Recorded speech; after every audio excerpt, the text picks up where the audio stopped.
I'm excited to hear you guys' thoughts on some of these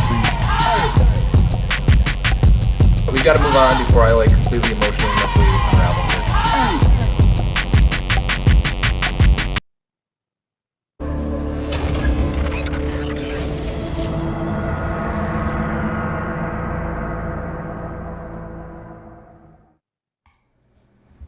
All right, welcome back to another episode of RoundballRadio, where we give you the takes you didn't ask for on basketball, pop culture, and everything else in between. I'm your host today, JT Cunningham, and I am joined by my two co-hosts, Dylan Gorman and Sam Hadler. We are back after a bit of another extended absence. So what have you guys been up to since the last time we were together? Dylan, we'll start with you. I'm just still trying to get warm after the Jewel yesterday when we were playing. Back's a little sore for playing all 18, but it's nice to get out there. Shout out Tanner Borgen, happy birthday yesterday. But yeah, it was fun. I never played the Jewel before, so that was a good time. Great course. It is a really nice course. Yeah, you feel a little bit fancier after you go there, after going to the golf club in Red Wing over and over again. So it's high class. I've yet to go to a really nice mountain course out here in Colorado. That's my next. That's where I want to go next. Is some with a beautiful backdrop on the holes in the mountains, something like that. I don't know what exists, but that would be the equivalent out here to the Jewel. Yeah, there's a course. Not that it's in Colorado, but we stayed at the Banff Springs Hotel when I was younger, and it's. Wait, did you say Banff? Yes. Oh, I know what you're talking about. That course is sick. It looks so cool. I want to play there so bad. I was 8 at the time, so it's not like I'm gonna go pay $200 for whacking the ball around as an 8-year-old. Boot the ball around. Yeah. But gotta I'm get with back you on there that, at some JT. point. Yeah, that'd be awesome. One year if we did that for an event. It's the 10th anniversary of the Open or something. Yeah. Do it up there. That'd be so fun. Yeah, that'd be cool. Also expensive, I'm sure. Well, yeah, we'd have to break the bank a little bit, but you know what? Sometimes you got to go all out for the Open. So. For sure. Sam, what have you been up to? Oh man, I don't know, just school and work. Nothing exciting since the Open. I think we haven't had a podcast since the Open, have we? We had one. We had one. Yep. Yeah, but I haven't been up to a whole lot, to be honest. Nothing exciting, at least. Just kind of work and school's occupied most of my time. But I'm excited to talk some basketball and have a little break from homework for sure. Sounds good. Yeah, I haven't been up to a whole lot either. Mostly just kind of traveling around. We brought Collins up to meet her great-grandpa for the first time 2 weeks ago, and then she was down meeting her cousin for the first time last weekend. So we've been on a bit of a tour the last couple of weeks, and finally getting a weekend at home is kind of nice. So, although, yeah, I am also still recovering from yesterday's round at the Jewel because I was just shaking in shorts in 39-degree weather. So how'd you play, JT? I actually didn't play bad until hole 8 or 9. I just sort of lost motivation, lost focus. Yeah, that's how it usually goes. Yeah. Oh, JT goes, man, I've had this ball the whole time. This top flight's been treating me well, and then next shot, straight in the woods. It was the most classic thing. I think I lost 3 or 4 balls in the last 2 holes after I made that statement. So just classic. But, usually, right, at the beginning of the back 9 is when it just kind of all hell breaks loose. I was only playing 9 that whole time because I left Colin with my parents, so I didn't want to make them babysit for too long. But it was a godsend that it was only going to be 9 because I went to last it through another 9. So yeah, it was 40 degrees out. JT shows up in shorts, and we're windy as heck. And honestly, when Tanner asked us to golf, I just assumed it was going to be nice weather, so I slapped the shorts on, and then I looked at the weather as I was walking out the door. I was like, oh, this isn't going to be good, but we've committed. It's a tough one. You got to do what you got to do. But anyway, we've got a pretty good show on tap. We're going to just kind of check in on some headlines around the league. We're going to talk about Steph and the Knicks, their recent torrid stretches, check in on the NBA standings, and also our lowly local Minnesota Timberwolves. But before we do that, we're going to get started with our typical intro segment, which is getting all fired up, where we kind of just give you something that piqued one of our emotions since the last time we were together, whether it was making us incredibly happy, angry, or maybe even sad. So what got you guys all fired up since the last time we were together? Dylan, how about you? So I was watching the ESPN or the ABC game last night. It was the Lakers versus the Dallas Mavericks, and what got me all fired up was Luka Doncic. So I've never been a big guy that cares about people complaining to the refs, but Luka took it to like a whole new level last night. I could not believe it. It was 4 possessions in a row where there's like some minimal contact and then they call a foul, and the whole way back down the court, he was looking at the refs and just like yelling, just bitching. And I'm cool with guys like complaining, it's like that's part of the game. I mean, from every level, high school, college, even intramural is like when JT got a technical or two. One technical, don't say or two. It was one time. Yeah. Well, anyways, I mean, it happens.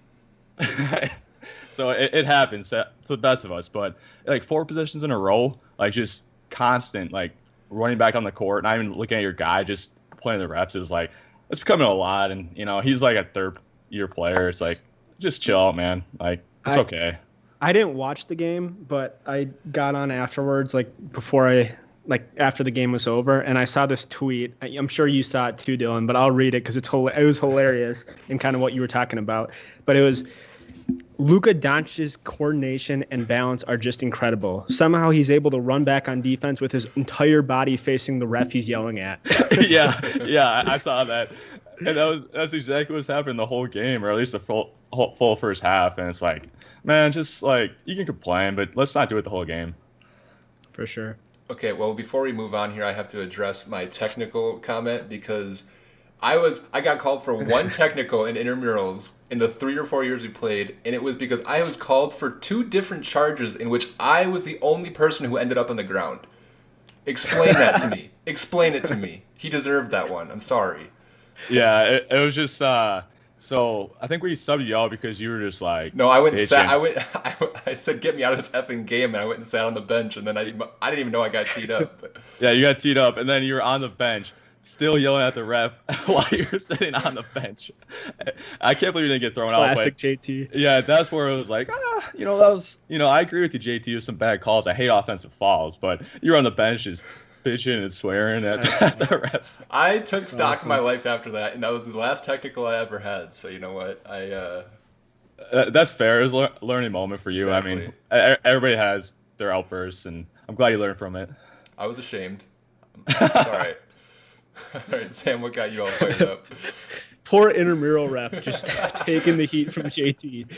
I have 2 things pretty quick. Number 1 is kind of what I had one in mind, but then after watching, I had it on in the background, the Dodgers-Padres game the other day. And I saw the quote that Trevor Bauer had. I don't know. Do you guys know what I'm talking about? JT maybe? Well, he had the one last night after Tatis. Yeah. Okay. Yep. Yeah. So I just wanted a quick comment on that because I'm pretty fired up about it. It's something that I've thought about for many years now. I've never really understood why pitchers throw at hitters. I'm sure there's certain situations where it's like, all right, yeah, maybe the guy deserves it. He's being a dick. But if a guy wants to celebrate a home run, I don't feel like that should be grounds of next time he's at the plate, you got to whip a 90-mile-per-hour fastball right at him.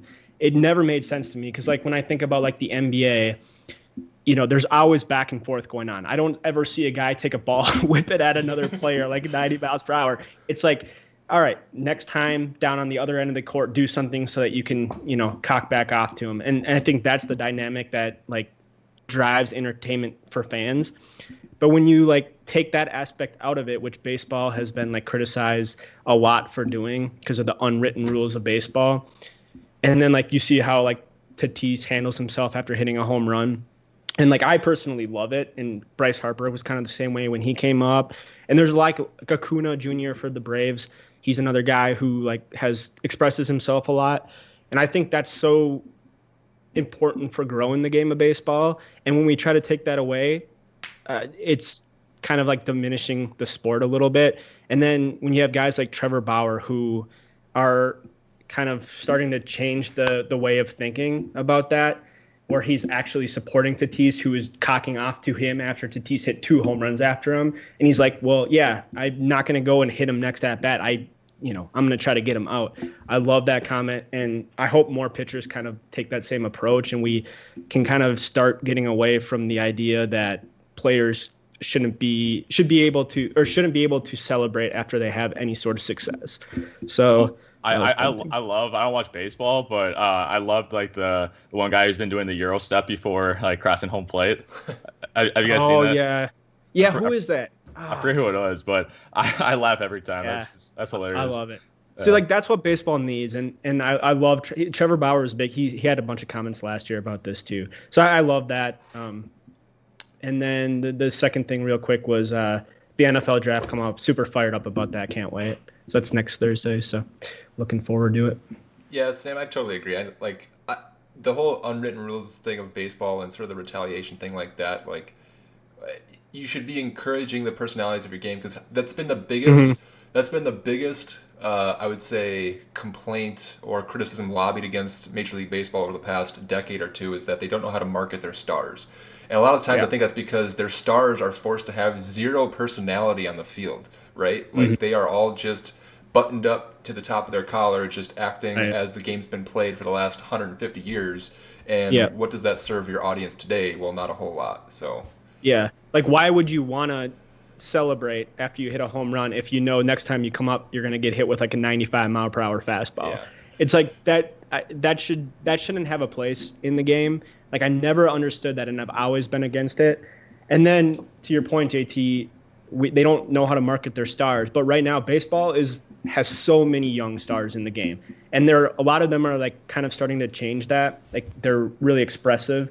The guys that come to mind are like Tatis Jr. and Acuna Jr., guys like that. So we need to, I think, embrace Harper too. We need to embrace them and their kind of their like passion for the game, and kind of like celebrate that and market that, so that we're not suppressing it. And I think to your point again, that's where a lot of fans outside of baseball criticize the game. So hopefully his comments kind of catch on and more pitchers take that same way of thinking. For sure. Yeah, so kind of on that baseball path, one of the things that got me fired up over the past couple of weeks was the fact that MLB The Show finally came to Xbox, and it hasn't been on there for it's never been on there. Ever. But a baseball game hasn't been on Xbox in general for the past 7 years. So firing that up after not playing a baseball game since 2014, especially being a baseball player my entire life, was really dope. So that was fun. Also, I don't want to get too far into it, but the whole narrative around, I know I'm kind of cheating here with a couple of different things, but the whole narrative around Anthony Edwards and him not being a winning player is, and honestly, the disrespect that's showed to his potential is getting incredibly frustrating. And I'm not sure how much longer I can take it from the talking heads of the broader NBA. So is that a strong narrative that's going on right now, that he's not a winner? Well, I think when they talk about the Rookie of the Year race, they basically have already handed it to LaMelo Ball because of the maturity with which he plays, or the kind of headiness he has on the offensive end, or I don't even really know what the reason is. I looked at their record today, and with LaMelo Ball they were 20-21. Without LaMelo Ball, that team is 9-9. How much did he move the needle on that team? I know he's looked good. I know he obviously has potential. But if you are going to recognize that in LaMelo Ball, I don't see how you can't recognize that in Anthony Edwards. Yeah, I'm with you. Also, it's unfair to judge a player in his rookie season and not call him a winner. You got to give him time to see the type of player he's going to be. So. Yeah. Beyond that, he's been thrust into a pretty poor situation, where it's the youngest or second youngest team. He's asked to do probably more than he should at this point. That's pretty ridiculous. But I did hear the same thing on the Simmons podcast. He went on a big rant about how Halliburton should be, the Rookie of the Year instead of Anthony Edwards, and it's ridiculous that Anthony Edwards gained any buzz or anything. It's man, what do you watch the games? Obviously I will say he's probably still a minus player right now, but the improvement and how much he's taken on of a workload, it's really impressive. And as such a young player, there's so much potential there. Halliburton's probably obviously got more two-way polish than Edwards does at this point. Yeah, but he's also 21 or 22. Yeah, right. He played 2 years of college. What are we talking about? I agree, man. It's frustrating. And then he's been, I don't know if you guys saw, there's some stat as well that I saw that he's second in the NFL, second in the NBA right now since the All-Star break in pull-up threes, 3-point percentage, behind Steph Curry, who's in the midst of like a career tear, which we're going to talk about in a bit. And it's minimum of like 94 attempts. There's only like 8 guys who have that type of volume, and he's shooting, I think, 39% from threes. So his confidence is continuing to grow, and his game's starting to come along with it. So I'm very bullish on Anthony Edwards. Well, and that's the thing that continues to be a knock on Edwards is, I don't know how far we need to get in this, but is his inefficiency.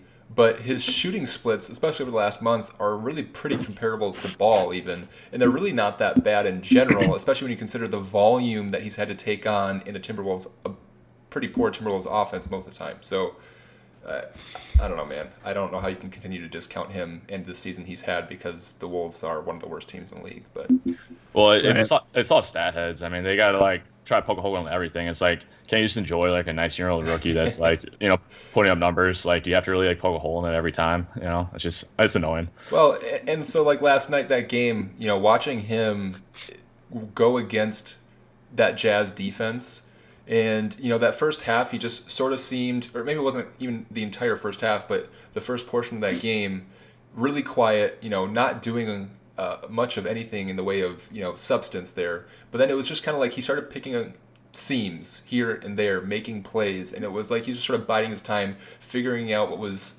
where he was supposed to fit in this game, and then he started attacking, and he was almost unstoppable when he started doing that. And I mean, it's just going to get more consistent as this game grows going forward. So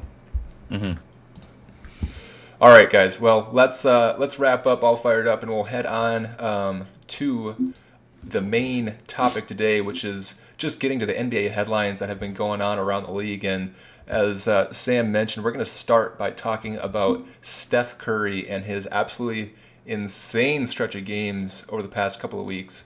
And I've got these numbers here, and I pulled them off the internet, and I did not fact check, so God only knows how accurate they are. But over that 10 game stretch, he averaged 41 points, shooting 55% from the field and over 50% from three, including a 6-game stretch within there in which he made 54 threes.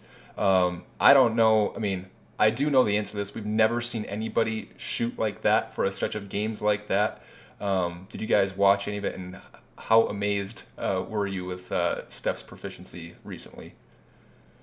Yeah, so I started watching like basically every game since he like went on this the stretch, because man, it's so special watching him play right now. I mean, I like you think what's gonna go in, right? He's so locked in that it's like he's on a different like plane, but like you're still like surprised and excited every time because the difficulty of his shots are just incredible. I mean, we're talking about like 30-foot like step back, side step, like 3-pointers with like 2 guys in his face. We're talking about like driving the lane and like throwing like a little like almost like a hook shot like over like a defender like into a bank shot. I mean, it's every time I'm just like delighted, and I stand up and I'm like, what is going on? Like it's like I've never seen anything like it. Like even like last year, Lillard went on a streak where he had like 40 points a game for like 8 or 10 games. It's just different because like the difficulty and the like skill and the just showmanship he puts on is just incredible, and it's must watch TV. He's been just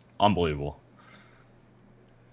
Yeah, it's must watch TV, but I have not watched it yet. I mean, I just haven't had time to catch a Warriors game yet. But you don't really have to watch to know what he's doing right now is just an incredible accomplishment.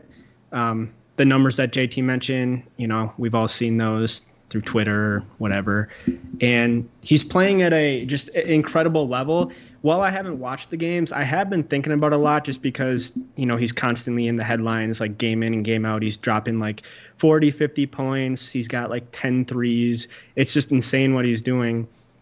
And so that's kind of where like I was thinking about. I messaged you guys the other day when we were talking about potential questions to ask for our segment that's coming up. And I was wondering, I was like, how much of it is the system, like between like the difference between great players and all-time great players. How much is it the system versus like the individual player? Like is like for the way I would put it was like when I was thinking about it was like LeBron versus Curry, like where LeBron kind of is the system and Curry was part of the system.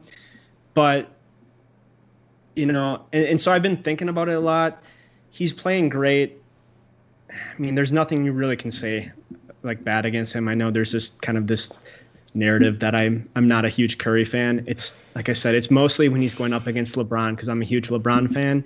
So I mean, I got to tip my hat and acknowledge him. He's playing great, and I hope he continues playing great because I think when the Warriors are playing well and they're competing in the playoffs and on the big stages, the NBA is just more fun to watch. So I really wish Klay was back because there would be, I think much more of a threat this season.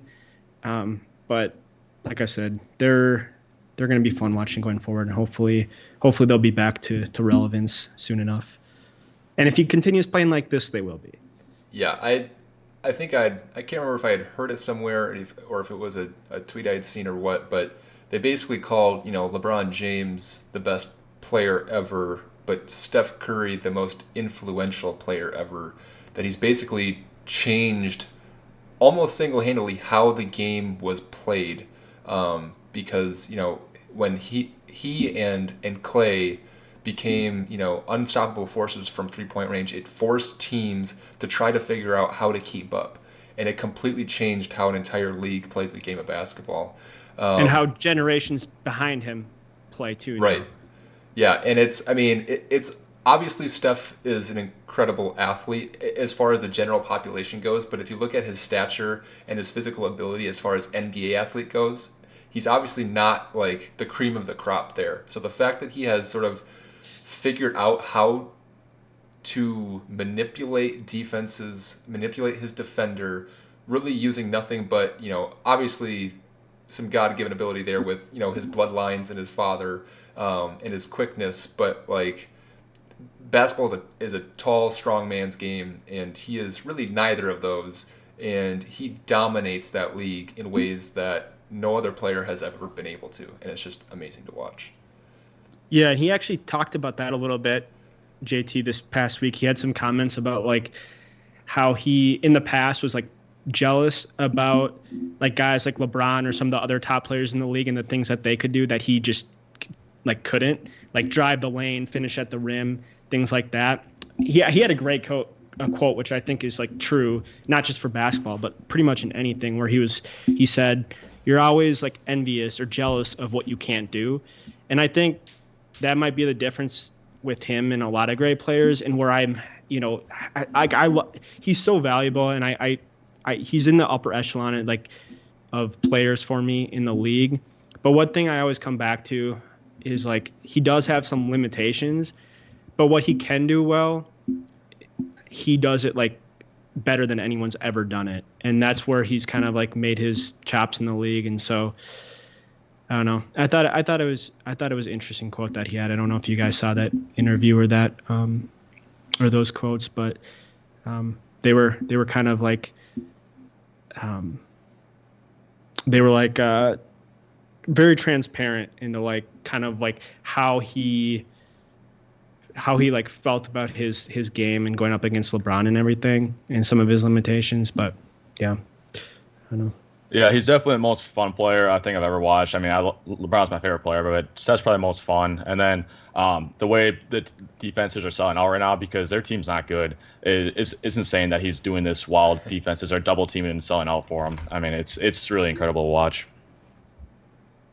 Yeah, I've been amazed by Steph ever since he was at Davidson, and it's amazing that he is now 33 years old and still finding ways to amaze NBA audiences. So pretty incredible. But all right, so from one unbelievably torrid stretch to another, the New York Knicks have ascended to the number 4 seed in the Eastern Conference right now with home court advantage within their grasps after 9 straight wins. How how about those Knicks, right? I don't know that we've seen the Knicks ever win 9 straight games in our lifetime. If we have, I have not remembered it.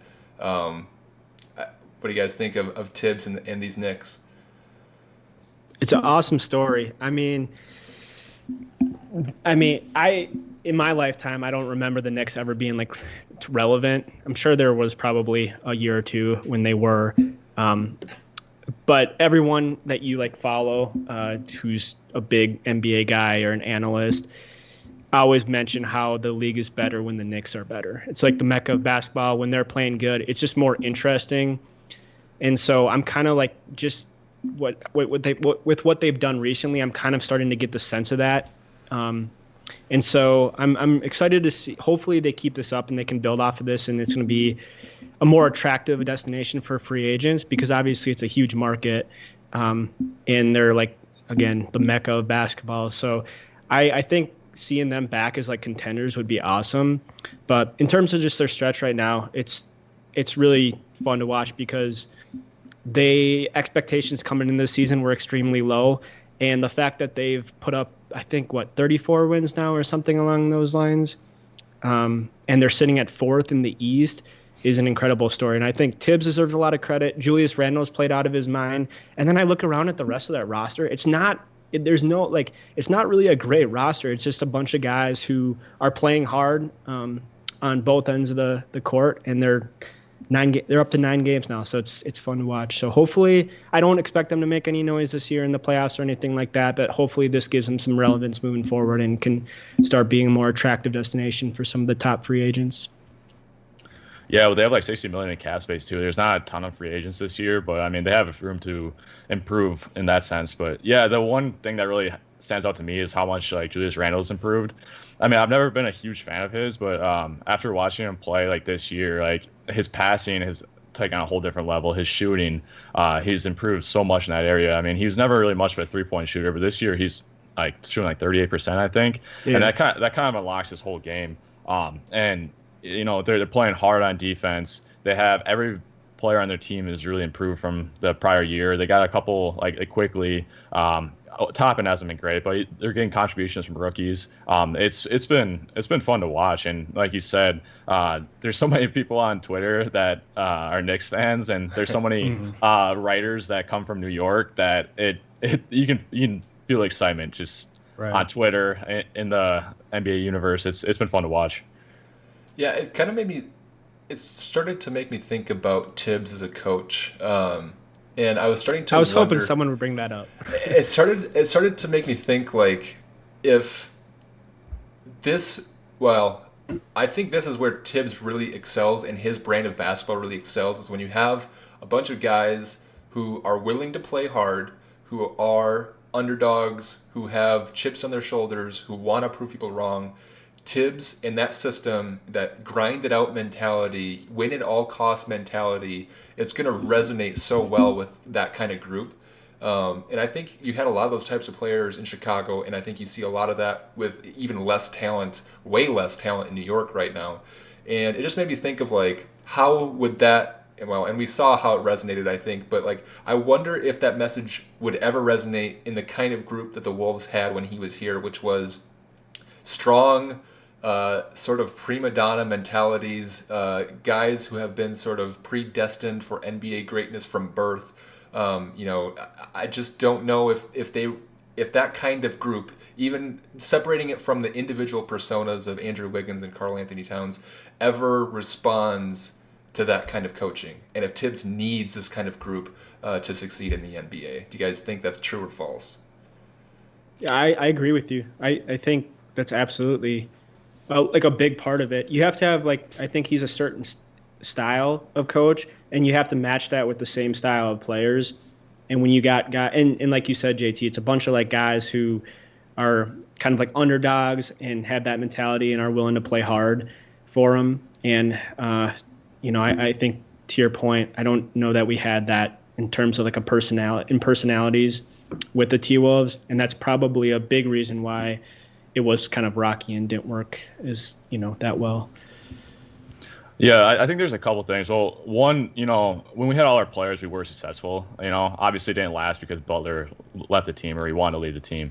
But beyond that, I think there's different types of coaches. Like there's coaches for rebuilds, there's coaches for winning regular season games, and there's coaches for winning playoff games. And I think there's an opportunity for good coaches to win at any of those levels, but it kind of feels like Tibbs might be the kind of coach that is awesome for regular season and maybe racking up wins with like you said underdog teams. I would like to see it like with like a really really talented group to see if he like could be like that Steve Kerr coach or along those lines. But he's done a awesome job, and their team is. I mean, they were supposed to be I think they had the least amount of wins projected for this year. So I mean, to be in the 4th seed, like 8 games over 500, I mean that's incredible. Yeah, and it also makes me wonder too, especially with New York media, how long do you think?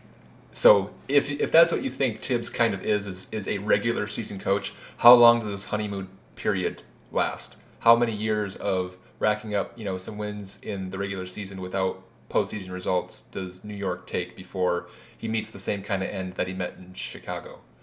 Well, and if you also seen Randall is leading the league in minutes. RJ is at average 41 minutes a game in the last month, I think. So yeah, we'll see. I hope that he has more success. I really do, and I hope the Knicks do, because Knicks are fun right now. But we'll see how long it lasts.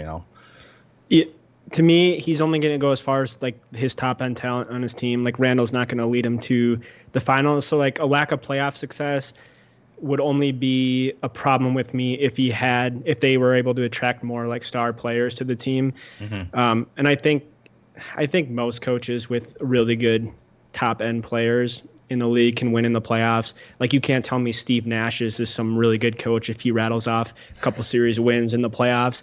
He's got James Harden, Kyrie, and Durant. It doesn't matter who's coaching there. They're going to win games. So there's a little bit of a gray area there. Yeah, I agree. But there's also coaches, for example, Mark Jackson had the same kind of team as Steve Kerr did, but Steve Kerr is a better manager of personalities compared to a college coach. I feel like Tibbs is kind of a college coach compared to other guys who are managers of personalities. And I'm not sure if Tibbs will work with his Nets team while Steve Nash has. I mean I could be wrong too, because obviously we can never say for certain because it won't happen. But I think there's different types of coaches for sure. Yep, I think that's true. So on from the Knicks and their position in the standings, we're going to kind of check in around the rest of the league and give a kind of a standings watch as well. And right now we've got the Nets ascending to the top spot in the East, all alone there. The Wizards have come from the cellar of the East to make it at least into the play-in picture at this point. And we've got the Lakers down at a 5 seed now as well, after dealing with some pretty obvious significant injury situations over the past few weeks as well. So what has kind of caught your guys' eye as far as the standings changings have gone over the last several weeks here, month? I'm just excited for the playing game. Have you guys seen the Western Conference? We got Portland, so Damian Lillard. We have Memphis, Ja Morant. We have San Antonio, who no one.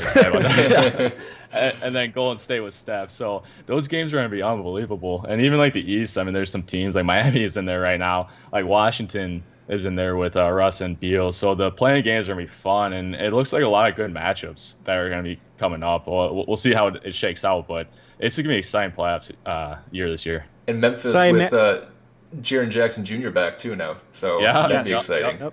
Yep.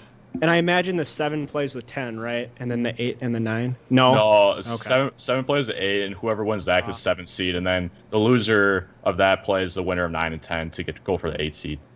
Okay, because you have the Heat and Wizards at 7 and 10, which would be awesome, just because you got Westbrook, Beal, Butler, all those guys. And then even more so in the West, it would be Dame versus Steph. That'd be super fun. Yeah, it's gonna be unbelievable. Yeah, a 1-game playoff between those two guys. Oh my God, that would be sweet. Yeah. Also, so 7 doesn't automatically guarantee you a series. Nope. Oh man, that's kind of a bummer. That would feel like the perfect Wolves season Like if this would have happened with our season with Jimmy, that we were like the 7th seed in the West, and then we lose both of the play-in games and don't even make it. Yeah. Well, it almost happened that year. We were the. It's true. With Denver, we had the one game. Was it one game playoff or was it the last game of the year? It was the last game of the year. It just happened to be win or go home. Yeah, we actually won it. That was amazing. We actually won. Yeah. Like we're all surprised because we're Minnesota sports fans. Yeah. We had no expectation of winning that game, but no, absolutely not. You know what I was thinking the other day? I know we're an NBA podcast here, but the Wolves actually have more playoff wins over the past 15 years than the Twins do. No, it's sad. Are you serious? Yeah. Oh yeah, they haven't won one, right? The Twins have lost what is it at now? 19 straight playoff games? Yeah, it's ridiculous. It's ridiculous. My God. It's sad. And it's overwhelmingly the Yankees too. Yeah. But really anyone who we match up against, it's bad. For looking at so I'm really worried. I don't know. Dylan, what are your thoughts on this? I'm really right now worried about the Lakers. He is not worried at all. Because I know. No, I already talked to JT about this on the course. I'm very worried. Like they're slipping in the standings. That part is not too much of a deal for me. It's just a matter of being rusty when the playoffs come around. I think this year more so than last year, the teams that there's just more teams that I think that the overall depth is better in the West this year. And there's some better top-end teams like the emergence of the Jazz and the Suns. Obviously, I'm still, taking the Lakers over them. But LeBron needs to come back from this vacation. Let's be honest. He's not injured. He could be playing right now if he wanted to. He really could. It's exactly what he did 2 years ago. 2 years ago when he just took off 2 weeks in the middle of the season when they were a 3 seed just because he needed some rest and needed a vacation. No, that was 2016 or 15. When we went to Miami for 2 weeks. No, I'm talking about his first year with the Lakers. They were a 3 seed with the rookies before AD came. Oh, they were a 3 or 4 seed. They didn't make the playoffs. But they were a 3 or 4 seed before he took those 2 or 3 weeks off. Dude, he had he strained his groin. He was out. I mean, he was. Yeah, they definitely listed him on the injury report. This is a bold claim, claiming that LeBron is just on vacation right now. Well, no, think about a little bit R&R. Dude, you see how out in left field is that? I mean, the fact that he's 35, 34, 35, 37, and isn't he? The idea of him wanting to take some games off during the regular season. Dude, that's not. It shouldn't all be that shocking. He might have actually tweaked something, but there's no way it's kept him out for 3 weeks. I mean, even assistant coaches for the Lakers put a thing out there yesterday say coming soon. He's ready to go. The injury, Ja Morant was out 5 weeks. It was the same injury, and Ja's a younger guy, and he came back. He wasn't even the same dude. Ja struggled for large stretches of the season. High ankle sprains are no joke. Yeah, I don't know. I'm still. All right.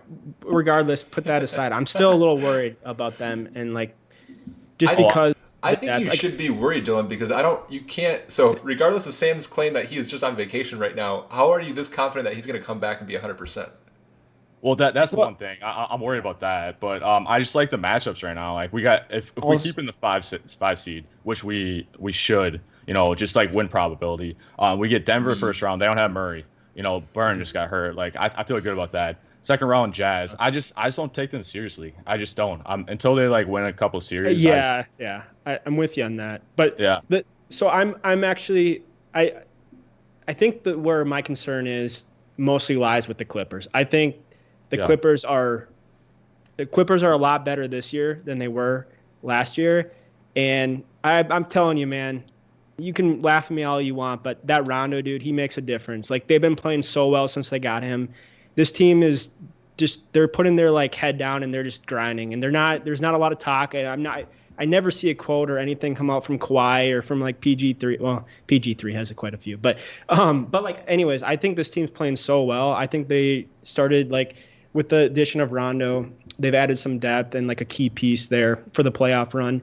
And I would take them a lot more seriously this year than even I did last year.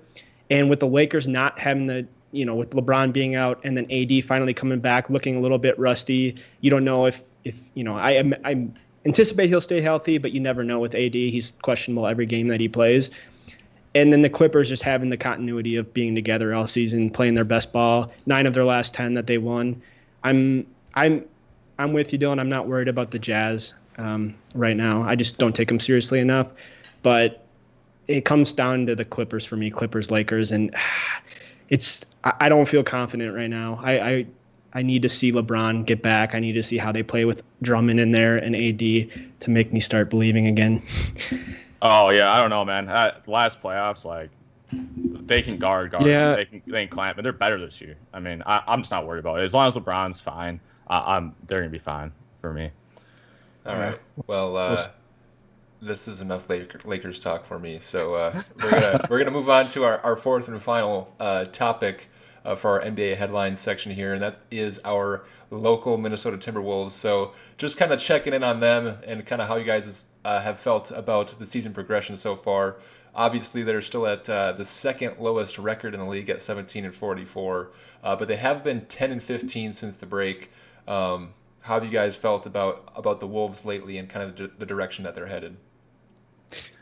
I'll start because I haven't watched them as much as you guys, so I don't have as strong of a take. But real quick, I wanted to just one last question from the last segment, just a one-word answer. You guys have Bucks or Sixers? Who do you lean? Bucks. JT? That's a toss-up. I would say Sixers. Okay. I'm on the fence. I was Sixers, but it's tough. But I just wanted to see. I'm flipping a coin there. Yeah. Right. All right. Back to the Wolves. Yeah, they're playing really well. I'm a little more bullish on them now, obviously, the way that they've been playing. Just from what I've seen and read. I haven't watched them, but they seem to be playing really well. We'll talk about it in the next segment, but I'm really excited to see who we could potentially add to this group next year, because one more piece and then the continued development of Edwards, what we've seen over the last few months and really most recently over the last couple of weeks. I mean, I think the future is starting to, we kind of started, I'm starting to get on board with Towns a little bit too, if we can put the right pieces down low with him. So we'll talk about it a little bit. I'm kind of interested in Mobley. But yeah, they're playing well, 4-6 in their last 10. But I'll defer to you guys on the specifics because I haven't watched them. Yeah, they still struggle with consistency where game to game, you're not sure what you're gonna get on offense from anybody other than Towns. Edwards has been more consistent, at least as a scorer. Efficiency is still hit or miss, but the defense that's where it's been very up and down. There's a couple games against the Kings where we gave 140 points both games, but in general, the team's playing hard. They're playing well together. I love that D'Lo's coming off the bench, giving him a spark. He's not complaining about not starting. There's all the guys are developing, at least getting better at their role and what they're doing. And when Towns plays, when D'Lo plays, when we have our team together, we've been pretty decent. So it's encouraging. And yeah, if we could add another piece, like you said, Sam, I'm really bullish on the team then. But yeah, I like what I've seen last couple of weeks. Yeah, I agree. I've been encouraged. I was sort of a proponent of D'Lo coming off the bench from the start just because I hate the idea of him controlling the ball in the way that takes away from Towns and his impact on offense. And I love what he's done with the second unit. And I think, Jim Pete gave him a lot of love for that during the broadcast last night. The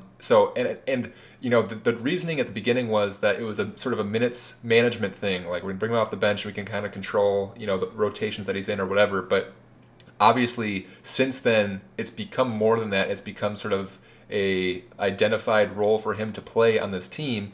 And obviously a little bit unorthodox with this guy, being a max contract player. But I just really like it. And I honestly really enjoy watching D'Lo playing in that kind of role, whereas I could not stand watching it early in the season. So I'm hoping that we actually give this a legitimate long-term shot, kind of regardless of what happens.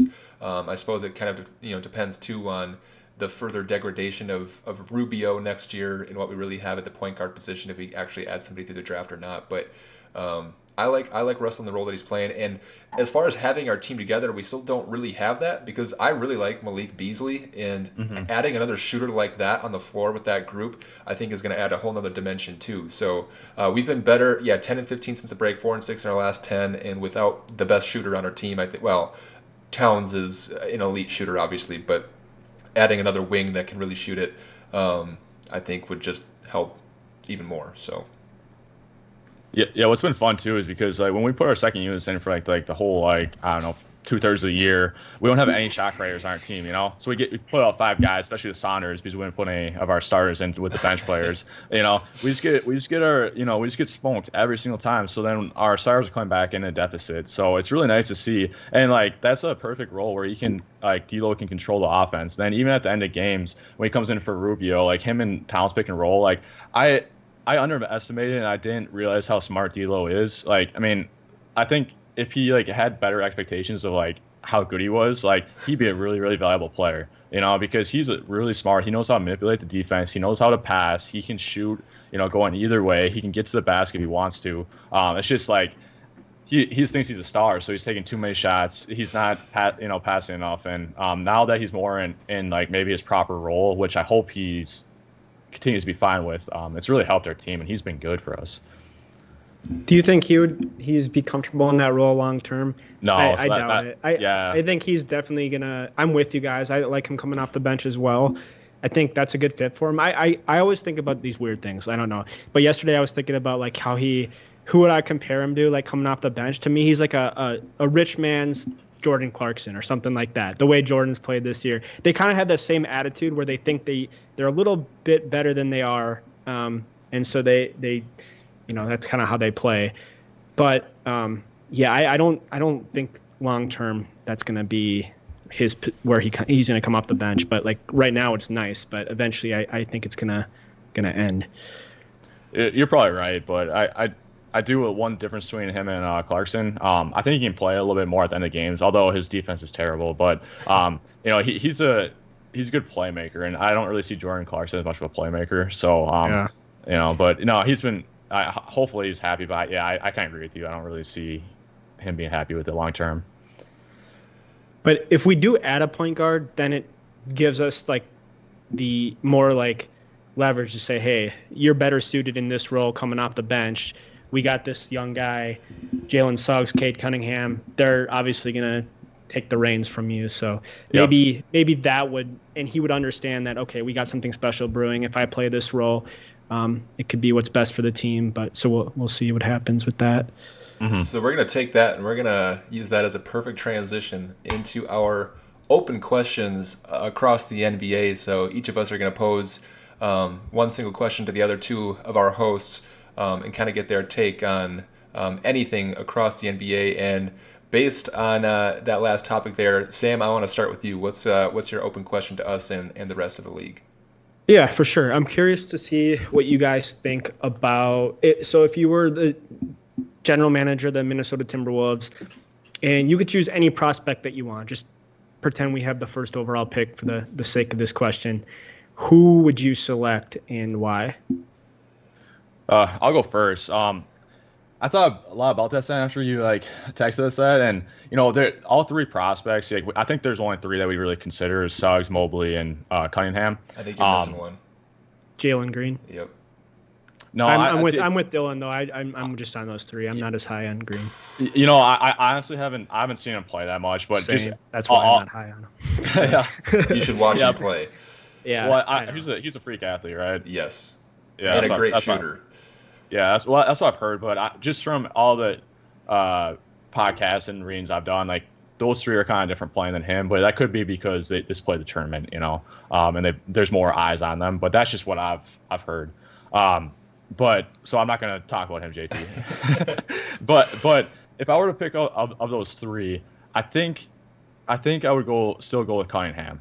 For me, what the Timberwolves' problem has been, especially like this year, is like there hasn't been like a table setter that we, especially in the games, we've had so many times where we've either been in the game or actually ahead by a lot. Like last night, for example, we're up by 11 points with 6 minutes to go. We're up 8 with like 4 minutes to go, and our offense just like we don't know what to do. We bog down. We like Edwards is not a natural table setter. D'Lo isn't. I mean, to get somebody, Cat obviously doesn't bring the ball to the court. So like to get somebody that knows our offense, get the guys in the right positions, and then be able to play make, I think that'd be huge for our team. And then beyond that, you know, length, like 6'8", at the point guard position, good passer, good shooter. You know, he can fill all like kind of the holes and cracks we have on our team. And to me, that'd be my pick, and that'd be the most valuable. And I think that'd also put Anthony Edwards into his natural role as a shooting guard. You know, I think if we got Suggs, it might be. I don't think Suggs is really a point guard either, or like a playmaker. So I think it kind of would put all of our guys in the right spot. And by the way, Mobley, I really like Mobley, but I think he's a little bit more of a project than the other two. So if we're trying to make like Towns happy, for example, and try to win now, we have the guy that has the same potential as Mobley and Cade, but is probably more ready to play in the NBA right now. So I would probably go Cunningham. Yeah, I think. Well, so I think I disagree with your take that Suggs is not a playmaker. I think. I'm more thinking primary playmaker. I mean, I don't know. You watch him in transition, and you watch him. I mean, he was the floor general for the best team in the nation this year. So I don't know that you can discount him as a primary playmaker. But second best team. They were the best. Well, okay, whatever. One of the two best teams in the nation. But all things being equal from a playmaking perspective, I think if you have the top pick in the draft, you almost have to go Cunningham. I think he showed a little bit more versatility in scoring the basketball, and obviously the size and length give you just much more to project there too. So I think between the two, I take Cunningham. As far as I would actually say for me, rating the draft, what I've heard rating the draft is there's a clear-cut top 5, and I would say within that top 5, I think there's a clear-cut top 4, with Jonathan Kuminga being the 5th, and I think the top 4 being, you know, some combination of Cunningham, Suggs, Green, and then Mobley. I'm not a fan of taking Mobley just from the fact of you look at previous drafts. And I know the projection, you know, that you can have with big, long, athletic guys, but generally, it feels like you end up regretting not taking the playmakers. You know, look at DeAndre Ayton over Luka and Trae Young, and Ayton's a great player. Like he's a good piece in that, you know, in that Phoenix team, but you rather have Luka Doncic, you know, somebody who can control the game and make plays for themselves. So I think that the top 3 for me would be Cunningham, Green, because he is a freak athlete. He's a great shooter. He's advanced with the ball in his hands already. He played really well in that G League Ignite against, you know, recent NBA players and other top picks. And then it's Suggs after him. So. Yeah, JT, you literally stole my argument. It's exactly what I was gonna say. Like, let me quickly throw it back at you guys. Just a real quick answer. We can take the 4 since I haven't seen Jalen Green, but JT's pretty high on him. If you knew all 4 of those guys were gonna hit and they were gonna kind of reach the top level projection that most people project of them, does that change your pick at all? Cunningham probably still has the highest ceiling, I think. Okay. Yeah. Okay. Yeah. So I'm with you, JT. I always lean towards playmakers, ball handlers, than bigs. Me personally, I love the idea of Evan Mobley and the type of player that he can be. He's so long. He has he can really. I think he's got a game that could translate to like kind of that stretch 4 where he would be able to shoot the 3 consistently, and then he's really long, so he can kind of protect the rim as well, and he's a good shot blocker. And obviously 7 foot long, and you put him next to Towns, like that would be like I think against like more physical teams down low, that might be a problem. But just in terms of like offensively, how lethal that would be if Evan Mobley like realized his full potential and could stretch the court and shoot similar to what Towns can do. I mean, that's going to open things up for like Anthony Edwards, if, driving the lane. I love that idea, but to JT's point, which is kind of my point as well, I always lean towards like ball handlers, and obviously with Cade and Jalen Suggs being like the primary playmaker, or being like playmakers, if you will, like guards, can handle the rock, create their own shot, things of that nature. I really would kind of lean on those two guys as who I would take. And in terms of like Cade versus Jalen Suggs, it's a toss-up because I really like the idea of Suggs coming back, being from Minnesota, and kind of like saving our franchise. Like there's just this narrative that I like buy into, and it sounds really cool to talk about. And I think intangible, like when you talk about these intangibles, I really like everything that I see from Jalen Suggs. You can tell that he's got like a true passion for the game, that he's going to work hard, and that I think those guys, they're just going to find a way to be successful. And so I think that there's like less bust potential with a guy like Jalen Suggs, and even like Cade Cunningham as well. But I'm with you guys. I'm kind of leaning towards Cade too, because I just love the idea of a 6'8" point guard who can kind of do it all, that you can insert in the lineup with Edwards, with Towns. I will say that he's probably my top pick. Yeah, I will say that when you talk about sort of Suggs's toughness, and kind of the mentality he brings to the game, I would love that on the Wolves. Like having a guy come in and just be gritty and just be, kind of that innate winner. I think from we the need start. that. Yeah, that would be a great piece to add to the team. It's just hard to bet against Cunningham's ceiling and what he's got. Right, and that's where I'm at too. I feel like his ceiling's the highest, and if he does realize that potential, like now as a franchise, you're in such good shape with like Cade, Edwards, and like Towns, like 3 potential all-star players, and they're all young, that can grow together. So I'm with you guys on that. I just thought it'd be interesting to see what you guys thought. Well, yeah, I also thought like too with like Cade, he has like a really high ceiling, but he also has like the high floor too. So I think it just makes sense for our team to go that route, especially, and he's probably, would you guys say he's probably the most NBA ready guy of the, maybe Suggs. But. Yeah, I think they're both coming ready, but yeah, I think he's a better shooter than Suggs too, right now. Mm-hmm. I think it's funky form, but I think you're probably right. The thing with Suggs for me is like I feel like he's gonna come in from like day one and be like a leader almost, just by how he like handles himself, and I feel like that would be a huge bonus for the T-Wolves.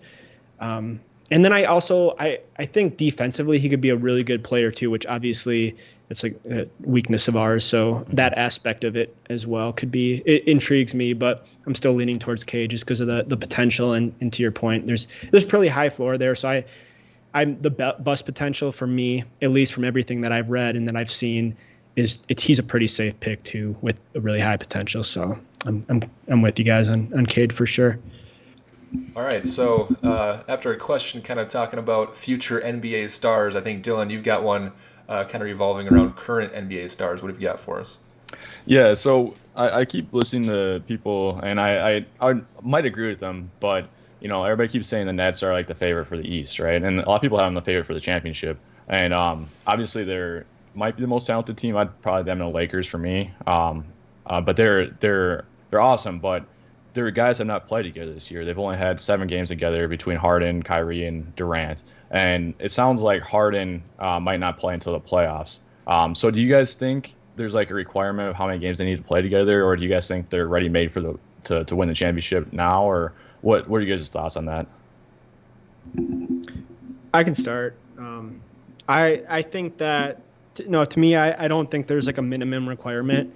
I think the way they all play, they're all kind of like ISO players anyways, pick and roll type guys. I think really the only issue that they would run into is whose turn is it kind of type deal, just to simplify it, quite a bit. But I think that the talent alone is going to get them to at least the conference finals. And then right there you have at least 8 games that you've played together, but probably obviously more realistically around like 10 to 12 games that you have played together. And honestly, I think that's pretty much all they're going to need, because they're going to figure out in playoff basketball when the intensity is the highest and they'll figure out what they need to do in order to win games. And then the top level talent with like Durant, he's a guy who can just take over a game if he has to. So if they're and then Harden, I think, is comfortable playing more of like the playmaking role. So I think there's like a natural like pecking order that they already kind of have established.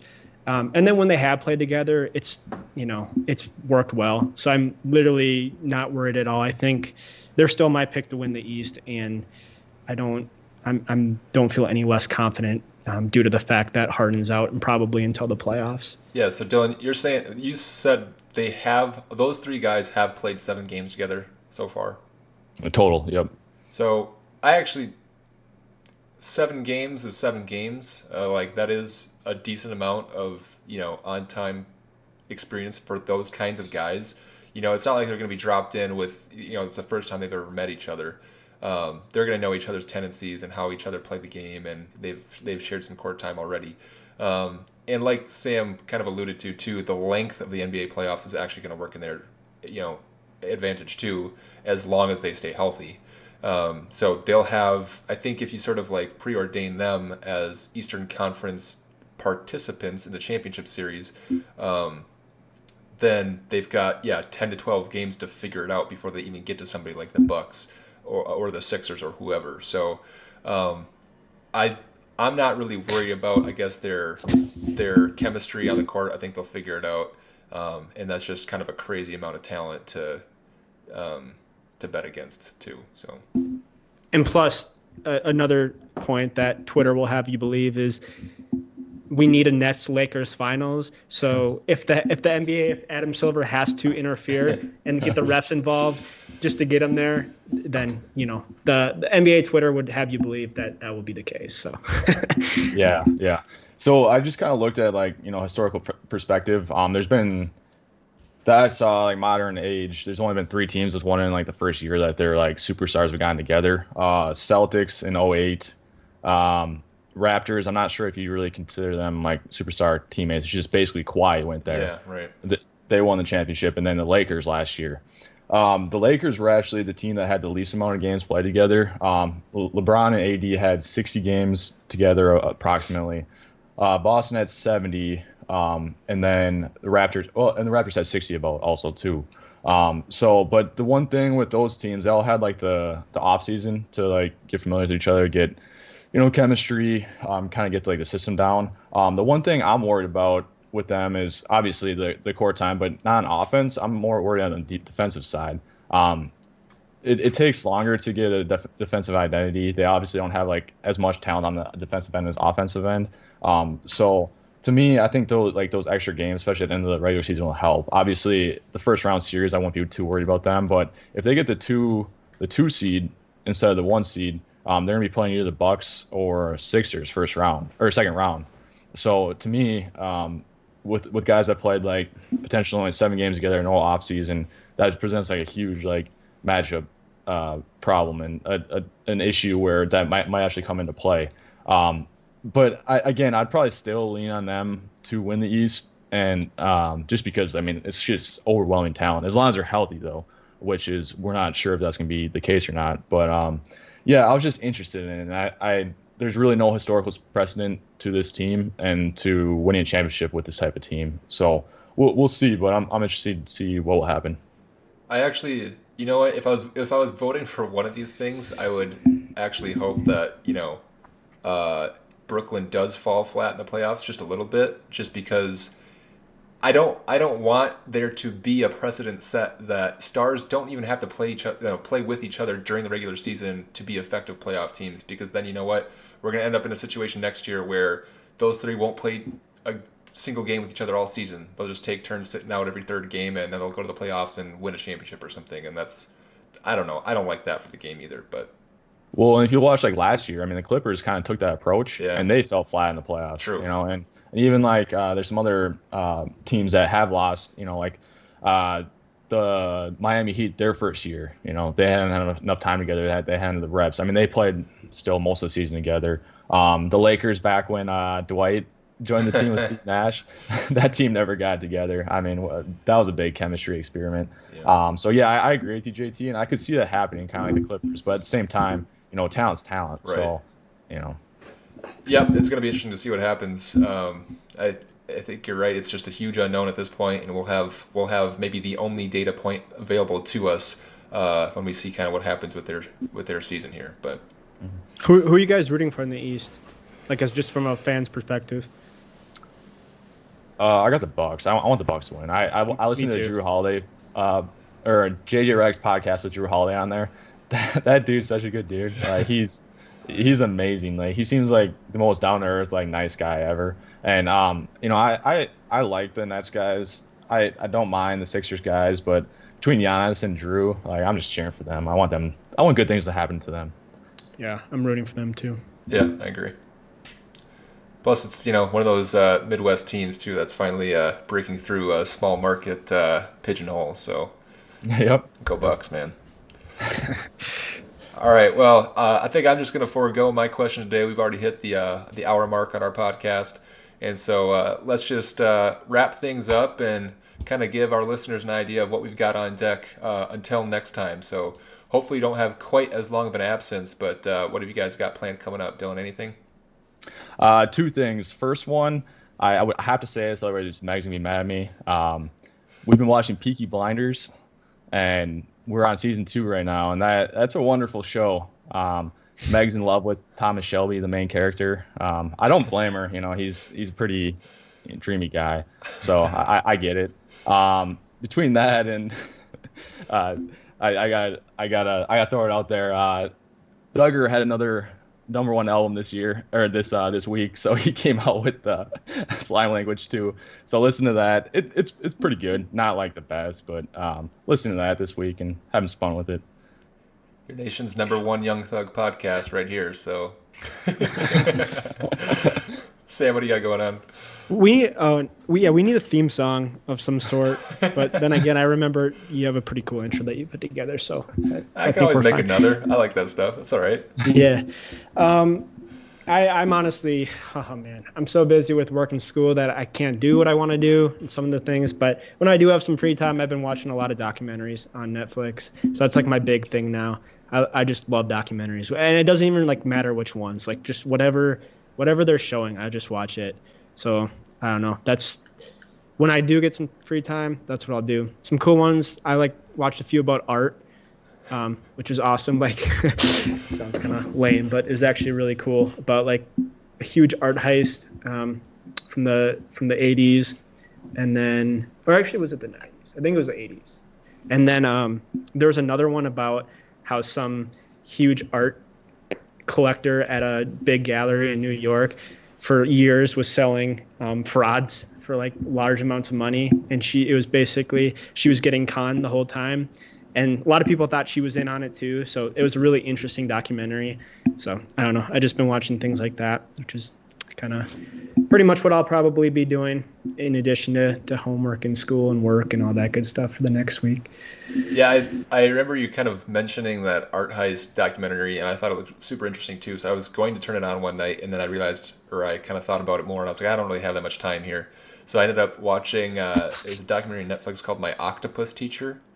And I was going to watch that one too. It got really good Rotten Tomato reviews. Yeah, so it was pretty decent. I ended up turning it off because, so this guy ends up, like, basically, he's like a photographer, and he goes and ends up spending, like, every day with this, like, small octopus in this, like, reef, basically. And then, not to, like, spoil it, but there gets to a part where the octopus is endangered. And because he's a proponent of just like, the cycle of life or whatever, he just lets it happen. And at that point I was like, you know what, dude? I don't care what you're trying to do here, but you suck, and I don't want to watch this octopus die, so I turned it off. Yeah. I don't know that he dies, and I don't know what the outcome is, but I didn't want to chance it. Yeah. I ultimately didn't watch that because it had really good reviews, but I was like, is this going to be something that I'd be interested in? But I think you kind of answered that question for me, JT. Yeah. So what's the premise of it? A guy spends every day with an octopus in the ocean. As a documentary? Yes. Wow. Basically, yeah. So it's like a 98 or 99 on Rotten Tomatoes too. Wow. he's just he just goes out there and he ends up just finding it by accident. And like octopus are like super interesting animals in general. Like they're crazy smart, and like it's super like defensive against him at first, and like it'll just kind of like swim away or hide when he comes around. But then it actually sort of opens up, and it's honestly like they become friends in a way. And then to watch him just so callously treat this animal like that, I just couldn't stand by, man. I couldn't watch it anymore. Was there any type of sexual relationship between the octopus and the guy? Not that was filmed. I can't rule it out. Okay. Yeah. That might have been a deal breaker for me. Did you want a sexual relationship? No, like okay. if you had a sexual relationship with octopus, I'd probably be out on that. I think just the fact that he'd be willing to go swim with it every single day, I mean, that's a little fishy right there. like I'm not. There's something going on.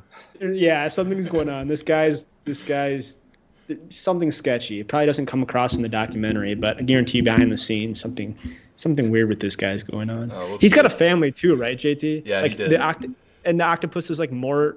He's like more concerned about the octopus than his family, or something, or maybe not. I thought I read that. I guess I can't comment on his priorities, but. They didn't. I guess I didn't know if they like touched on that in the documentary, like what his wife and kids felt about him going out every day to swim with an octopus. His son was out there with him at one point, so I guess they were at least somewhat participating. But all right. But if you do get the chance, you should watch the art heist one. It's really good. Do. Yeah, I don't have much going on personally. I'm just gonna try to play a little bit more of the show, and then we've got a couple of projects around the house too that I'm trying to get done. So. I've got a workshop downstairs I need to clean up, and I wanted to hang up some of our exercise equipment too that we've been in this house for a year now and has been just laying on the floor. So I figured now is as good a time as any. And that's pretty much about it. Yeah, try to accomplish a couple things, try to relax here and there, and work and baby and anything else. So that's all I got. There you go, the grind. You have the playoffs coming up, so you'll have a lot to look forward to. The other thing I do have going on is I finally finished my 2-year tanking run of fantasy basketball. So I'm thinking a lot about the draft that we've got coming up and planning out kind of, where guys are going to be and what my team will look like next year. So that's taking a lot of my brain cycles too. Yeah, I'm about to win the ship, so that'll be fun. It'll be a good match between you and Krish. It's going to be a collision course of. Yeah, I think I'm gonna get lucky though. Is I have like 3 guys at like 5 games next week, so I think I have the edge, but we'll see who plays. I mean, end of the year, people sit out so much that well, weird. And we try to work around that by ending the fantasy season a couple of weeks early, but teams seem to start resting earlier every year. So especially with this schedule right now, right? Like, it's crazy. Hard to get ahead of it, but hey, I'm not completely out of it yet. My win probability is still something. 0.01%. I'm down 6-1. I just need Kyle Anderson, Darius Garland, and Kelly Oubre to outperform Steph Curry, Giannis, and Devin Booker. You're right there, man. And by outperform, I mean I need them to like really outperform. Like, talking a couple hundred points. So I don't know. Maybe instead of Booker going for 70, it'll be Garland's turn or something like that. Garland's actually played pretty well the last couple. Well, it sounds like it's going to have to be Garland's turn and Oubre's turn and whoever else you had's turn. Kyle Anderson. And Kyle Anderson's turn to go for 70. I think that's what you're going to need. Well, Kyle Anderson, we can write him off for he's not going to go 70, but if I can get like a triple-double out of him with like 4 or 5 steals, a couple blocks, and then I guess I got John Collins too, so you never know if this is going to be a tight one down to the wire. Yep, I'm only 7 back at 3-pointers, and Collins gets hot. Never know.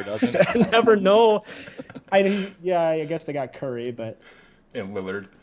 All right, yeah. So no Lillard. It was Booker. Lillard. Oh, Giannis. Booker and Giannis, and it's not looking good. So I got without Harden and Davis, and I made a bad call. I should have put Conley in there instead of Kyle Anderson. Yeah, that would have made a difference. No, I couldn't do that. I couldn't have done that. So anyways, yeah. Only one team can win, Sam. Better luck next year. Yeah, I'm rooting for Gillen though because of that awful trade that Chris pulled off. So Don't get me started again on that one. Don't hate the player, hate the game, man. Giannis and Embiid probably alone beat me this week.